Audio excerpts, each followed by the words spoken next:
Mayberry looked perfect. A quiet town, warm smiles, front porch wisdom. But behind that peaceful image, nothing was exactly what it seemed. These are the secrets that made the Andy Griffith Show more human than anyone ever realized. The famous whistling theme almost had lyrics. Originally, it was written as a full song about fishing and leaving troubles behind. Andy Griffith heard it once and said no. He believed lyrics would lock the show into one moment in time. But a whistle?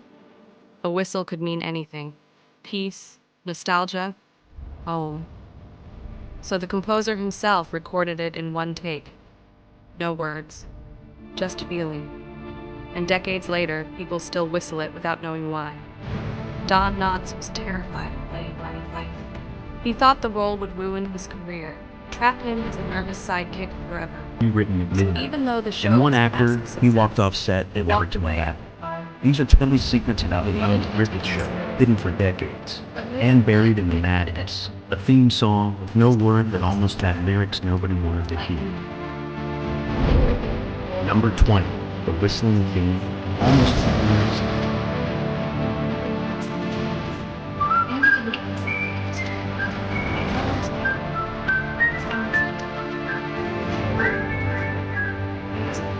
Protecting the world he created. Francis Bean. Everyone knows the tune, that cheerful whistle that ends every episode, instantly transporting viewers to the same time. But what most fans never knew was that the fishing was originally written for years.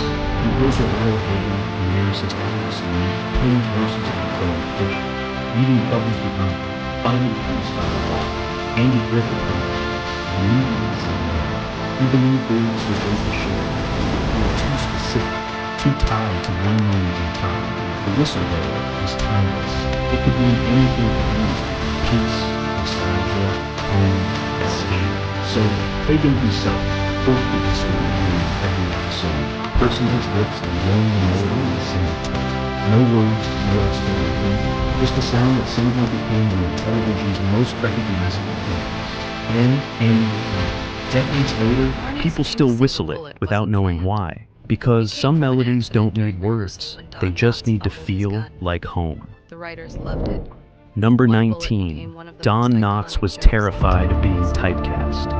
Andy and Don's friendship. Brace yourself in case he throws that first punch. Years. And you're just looking straight One of the down. secret scenes did.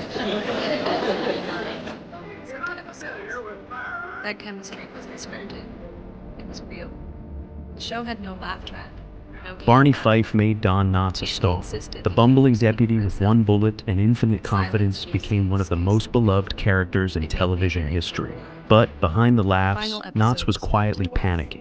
He feared that playing Barney would destroy his career, that he'd be forever locked into playing nervous, twitchy sidekicks. So, after 5 seasons, despite the show's massive success and Andy Griffith begging him to stay, Knotts made a firm decision.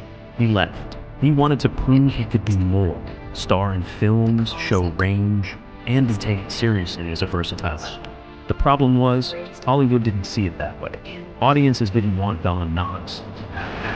They wanted Barney. His movie career had moments, but nothing matched what he left behind.